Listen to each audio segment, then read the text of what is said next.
آپ فرماتے اگر تجھ سے پوچھا جائے نا کہ تجھے اللہ سے محبت ہے تو جواب نہ دینا بلکہ خاموش ہی رہنا. یہ دیکھو یہ تقوی والے لوگ ہیں.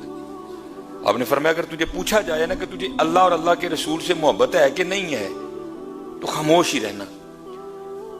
عرض کی حضور کیوں خاموش کیوں رہوں, جواب کیوں نہ دوں؟ آپ نے فرمایا اگر تو کہے گا نہیں ہے تو پھر تو کافر ہو گیا, اور اگر تو کہتا ہے کہ مجھے محبت ہے تو پھر دیکھ تیرے کام محبت والوں جیسے ہیں.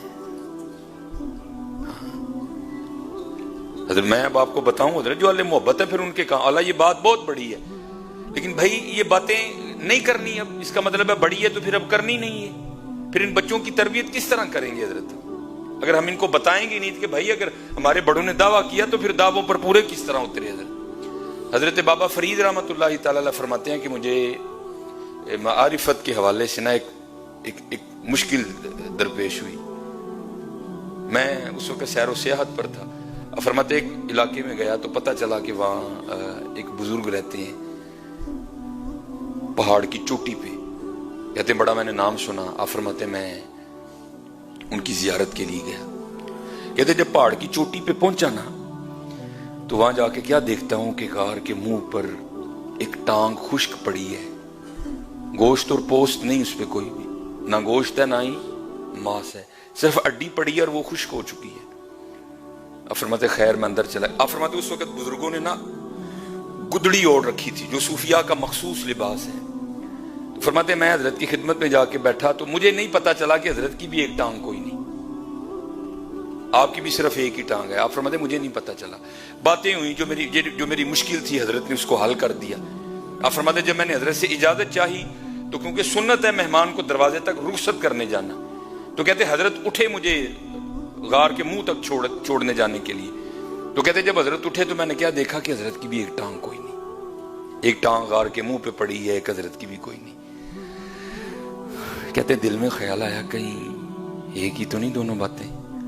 کہتے میں نے بڑے ڈرتے ڈرتے ادباً عرض کی حضرت ہے ایک ٹانگ غار کے منہ پہ کٹی پڑی ہے, ایک ٹانگ آپ کی بھی کوئی نہیں, کہیں کو آپس میں بات ملتی تو نہیں. تو کہتے ہیں رو پڑے. فرمانے لگے میں جب اس غار میں آیا نا اور مجاہدہ شروع کیا, عبادت شروع کی, تو فرماتے آزمائش آ گئی. کہتے آزمائش کس طرح ہوئی میری کہ بارش کا سلسلہ شروع ہوا. آپ فرماتے 7واں دن تھا, دھوپ نہیں نکلی, بارش برس رہی تھی.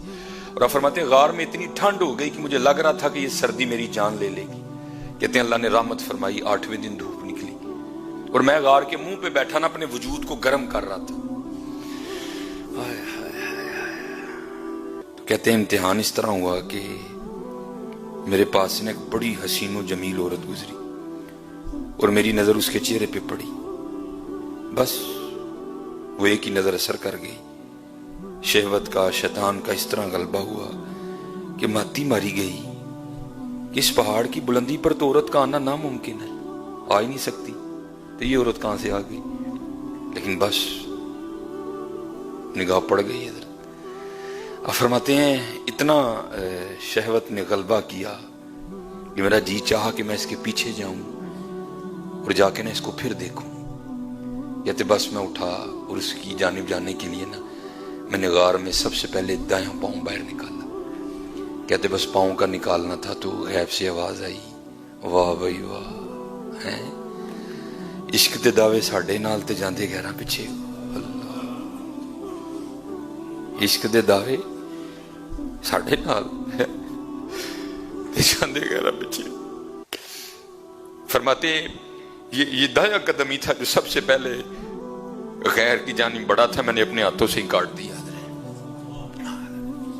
تو حضرت فضیل بن عیاض نے کیا فرمایا, یہ تقوی ہے حضرت ان لوگوں کا.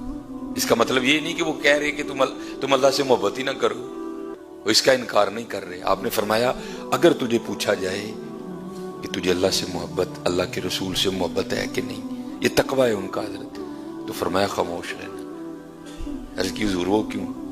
فرمایا اگر تو کہے گا کہ نہیں تو کافر ہو جائے گا, اور اگر کہے گا کہ ہاں تو پھر بتا کیا تیرے کام محبت والوں جیسے